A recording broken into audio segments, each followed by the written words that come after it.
The boy was walking home. Suddenly a black van appeared in front of him. Because 4 boys had already gone missing in the town, so John was very scared. At that moment a man got out of the van. He deliberately spilled the contents of his bag all over the ground, successfully attracting John's attention. The man lied that he was a magician, and asked John if he wanted to see a magic trick. But when he took out his props, he used a black balloon to block John's view. When John opened his eyes again, he found himself in a secret room, and a man wearing a clown mask was staring straight at him. John immediately realized he had been kidnapped, and the man in front of him was likely the clown who had taken the other 5 boys. John begged him to let him go, but the clown ignored him completely. After the clown left, John quickly walked toward the iron door. He tried to pull it open, but soon John gave up, so he began searching for a way out. But the room had only a bed and a toilet, and a telephone with its wire cut. John felt deeply hopeless. Then he noticed a ventilation window on the wall. John jumped up again and again, but the window was far too high. He couldn't reach it at all. John wanted to use the mattress to reach it, but found the bed had been nailed to the floor. He sat helplessly on the bed. The 5 boys before him were all stronger than he was, but even they couldn't escape.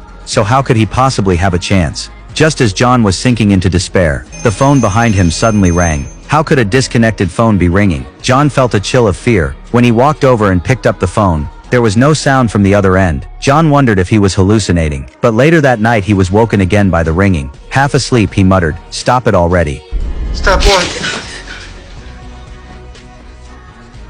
John was startled by the clown. It turned out the clown had been crouching in the corner watching him. John was terrified. He lied, saying he was hungry and asked for food. The clown thought for a moment and agreed. After the clown left, the phone rang again. Even though he knew it couldn't really be working, John still picked it up. This time a deep voice came from the other end. John hung up in fear. He had no idea who had called, but the ringing wouldn't stop. John froze for a few seconds. Then he walked toward the phone with determination. Maybe the person on the other end could save him. When John picked up the phone again, he immediately heard a boy's voice. The boy told him not to hang up. John asked who he was, but the boy seemed to have forgotten his own name. But he remembered John, because John was really good at baseball. Hearing that, John suddenly remembered. The boy on the other end was Jack, the first to go missing. After John reminded him, the boy finally remembered his name. Then he told John a secret. Only John could hear the voice through this phone. John asked Jack why he was calling. Jack said there was a muddy spot in the hall, covered by a square floor tile. There he could dig a tunnel to escape. But Jack was caught before finishing it. When John asked, "Do I have enough time?" Jack hung up without answering. Following Jack's instructions, John found the exact tile. He obediently began digging the tunnel.